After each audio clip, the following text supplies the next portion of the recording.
బాపట్ల జిల్లా చీరాల మున్సిపల్ కార్యాలయం వద్ద మెడకు ఉరి త్రాళ్లు తగిలించుకుని నిరసన వ్యక్తం చేసిన మున్సిపల్ పారిశుద్ధ్య కార్మికులు 4 రోజులుగా మున్సిపల్ పారిశుద్ధ్య కార్మికుల సమస్యలు పరిష్కరించాలని కోరుతున్న పట్టణ ప్రభుత్వం కాంట్రాక్ట్ పారిశుద్ధ్య కార్మికులను పర్మనెంట్ చేయాలని, సుప్రీంకోర్టు ఇచ్చిన తీర్పు ప్రకారం సమాన పనికి సమాన వేతనం చెల్లించాలని, ప్రభుత్వ సంక్షేమ పథకాలు వారికి కూడా వర్తింపజేయాలని, ఇవి అమలు పరిచే వరకు సమ్మె కొనసాగిస్తామని తెలిపారు. సిపిఎం నాయకులు నలతోటి బాబూరావు. జగన్మోహన్ రెడ్డి గారు ఇచ్చిన హామీలు అమలు చేయాలని చెప్పేసి రాష్ట్ర వ్యాప్తంగా జరుగుతున్న సమ్మెలో భాగంగా ఈరోజు 4వ రోజు చేరింది. నిన్న చర్చలు జరిగినాయి.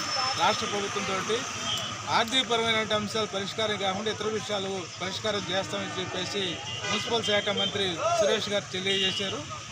మా ప్రతినిధులు కూడా తెలియజేసినాయి అంటే జగన్మోహన్ రెడ్డి గారు ఎన్నికల ముందు ఇచ్చినటువంటి హామీలో ప్రధానమైనది సమాన పని సమాన వేతనం సుప్రీంకోర్టు తీర్పు అనుగుణంగా అమలు చేస్తామని చెప్పన్నాడు.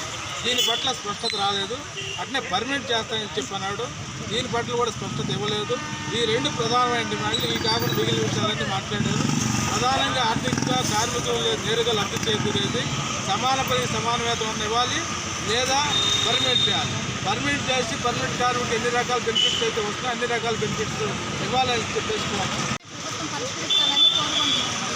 మా సమాన పనికి సమాన వేతనము మమ్మల్ని పర్మనెంట్ చేయటము జగన్మోహన్ రెడ్డి గారు ఇచ్చిన హామీలు నెరవేర్చాలని కోరుకుంటున్నాం. సమానంగా ఇవ్వమని మాకు చెప్పారు. మాకు 4 రోజుల నుంచి రోడ్డు మీద పడ్డ మమ్మల్ని అనుకోవట్లేదు. మీ జగన్ అన్న ఆ రోజు అయితే మమ్మల్ని పర్మనెంట్ చేస్తానని చెప్పాడు కానీ మమ్మల్ని అయితే వదిలేసేది. మాకు రావాల్సినవన్నీ రావాలని అడుగుతున్నాం.